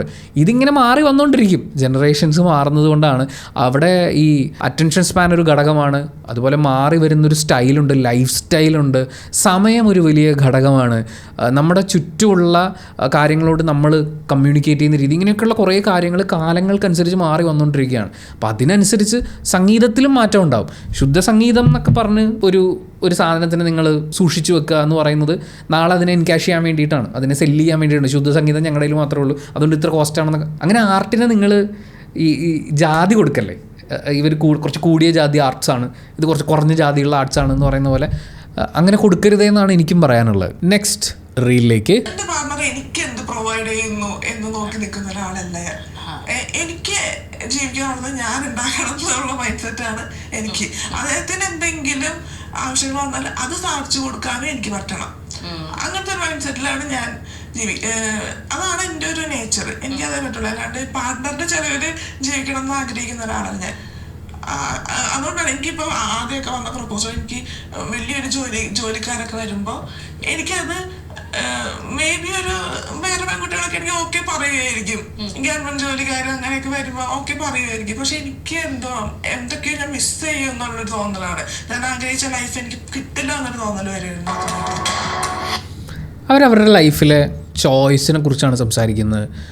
അവരുടെ ലൈഫ് എങ്ങനെ പോകണം എന്നുള്ളതിനെക്കുറിച്ചും തൻ്റെ പാർട്ട്ണർ എങ്ങനെയായിരിക്കണമെന്നും ഒരുമിച്ചുള്ള ജീവിതം എങ്ങനെ പോകണമെന്നും ഒക്കെ കൃത്യമായ അവരുടേതായ ധാരണകളുള്ള ഒരാളാണ് ആ സംസാരിക്കുന്നത്. അധ്വാനിക്കാനുള്ളൊരു മനസ്സുണ്ട്, ഏൺ ചെയ്യാനൊരു പ്ലാറ്റ്ഫോം ഉണ്ട്. ആ പ്ലാറ്റ്ഫോം അവരവരുടെ അധ്വാനം കൊണ്ട് ഉണ്ടാക്കിയെടുത്തിട്ടുള്ളതാണ്. പിന്നെ അതിനകത്തൊരു റിയലൈസേഷൻ പാർട്ട് കിടക്കുന്ന എവിടെയാണെന്ന് വെച്ച് കഴിഞ്ഞാൽ, ഈ വിവാഹം കഴിക്കുക എന്ന് പറയുമ്പോഴേക്കും പെൺകുട്ടിയും ആൺകുട്ടിയും അവർ ഒരുമിച്ച് തുടങ്ങുമ്പോൾ ഇതിലൊരാൾ തൻ്റെ കരിയറിൽ എന്തെങ്കിലും ഒന്ന് മാറ്റി വെക്കണം അല്ലെങ്കിൽ ഒന്ന് ഒഴിവാക്കണം എന്ന് പറയുന്നൊരു ഘട്ടം വരുമ്പോൾ മിക്കവാറും കേസിൽ പെൺകുട്ടി തന്നെയാണ് ഈ സാക്രിഫൈസിങ് പാർട്ടിൽ പണിയെടുക്കേണ്ടി വരിക. അവരുടെ കരിയർ അവരതുവരെ ഉണ്ടാക്കിയതൊക്കെ മാറ്റി വെക്കേണ്ടതായിട്ട് വരിക. അപ്പം സ്വന്തമായി അധ്വാനിച്ചുണ്ടാക്കുന്ന ഒരു കാര്യത്തിനെ അങ്ങനെ വളരെ ഈസി ആയിട്ട് വിട്ട് കളയാനുള്ളൊരു മൈൻഡ് സെറ്റ് ഇല്ല എന്നുള്ളതാണ് എനിക്ക് ഗ്രീഷ്മയുടെ വർത്തമാനത്തിൽ നിന്ന് മനസ്സിലാവുന്നത്. പിന്നെ ഈ ചിലവിൽ കഴിയാതിരിക്കുക അല്ലെങ്കിൽ അയാളുടെ ചിലവിലാവരുത് എന്ന് പറയുന്ന അതിലിരിക്കുന്ന ഒരു നല്ല തോട്ട് എന്താണെന്ന് വെച്ച് കഴിഞ്ഞാൽ, നമ്മൾ ബേർഡൻ ആവാതിരിക്കുക എന്നുള്ളതാണ്. നമ്മുടെ പാർട്ട്ണറിന് നമ്മളൊരു ബാധ്യതയാവാതിരിക്കുക. അതേസമയം അവർക്ക് എന്തെങ്കിലും ഒരു പ്രശ്നം വന്നു കഴിഞ്ഞാലും അവിടെ സപ്പോർട്ടിന് നമ്മളുണ്ട്, അല്ലെങ്കിൽ നമ്മൾ ഒരുമിച്ച് ബിൽഡ് ചെയ്യുന്ന ഒരു ലൈഫാണ്. ആ ലൈഫിൽ എൻ്റെ കോൺട്രിബ്യൂഷൻ ഉണ്ട് എന്നുള്ളത് എനിക്ക് ഉറപ്പാക്കാൻ പറ്റും. അതേപോലെ മറ്റേ ആൾക്കൊരു തളർച്ച ഉണ്ടാകുന്ന സമയത്ത് പുറത്ത് ആരും സഹായിക്കുന്നതിനേക്കാൾ ഞാനൊപ്പം നിൽക്കും എന്നൊക്കെ പറയുന്ന ആ ഒരു കോൺഫിഡൻസ് കൊടുക്കാൻ കൂടി ഈ ഒരു ആറ്റിറ്റ്യൂഡ് വളരെ ഹെൽപ്ഫുള്ളാണ്. സ്വന്തമായി നമ്മുടേതെന്ന് പറയാവുന്ന ഒരു ജോലിയോ വരുമാന മാർഗമോ ഉണ്ടെങ്കിൽ. ഇങ്ങനെയുള്ള ചിന്തകൾ ഒരു പാർട്ട്ണർഷിപ്പിൽ, ഭാര്യ ഭർത്താക്കന്മാർ അല്ലെങ്കിൽ ഇപ്പോൾ ലിവിങ് ടുഗദർ എങ്ങനെയാണെങ്കിലും ആ ഒരു പാർട്ട്ണർഷിപ്പിൽ നല്ലൊരു ബേസ് ഉണ്ടാവും. ഫിനാൻഷ്യലി നല്ലൊരു ഫൗണ്ടേഷൻ ഉണ്ടാക്കി അതിൽ നിന്ന് ബിൽഡ് ചെയ്ത് നമുക്ക് മുകളിലേക്ക് പോകാൻ പറ്റും. അത് വളരെ സ്ട്രോങ് ആയിരിക്കും. കാരണം ഒരാൾ തളരുമ്പോൾ മറ്റേ ആൾ അവിടെ ഉണ്ട് എന്ന് പറയുന്ന ഒരു തിരിച്ചറിവ്, അത് നൽകുന്ന ഒരു സുരക്ഷിതത്വ ബോധമുണ്ട്, അത് നൽകുന്നൊരു കംഫർട്ട് ഉണ്ട്, ഒരു അണ്ടർസ്റ്റാൻഡിങ് ഉണ്ട്. ഇതൊക്കെ ആ റിലേഷൻഷിപ്പിനെ വളരെ സ്ട്രോങ് ആക്കി മാറ്റും. ഇനി നമ്മൾ ഇന്നത്തെ റിയൽ റിയാക്ഷൻ വീഡിയോയിലെ ലാസ്റ്റ് റീലിലേക്ക് പോവാണ്.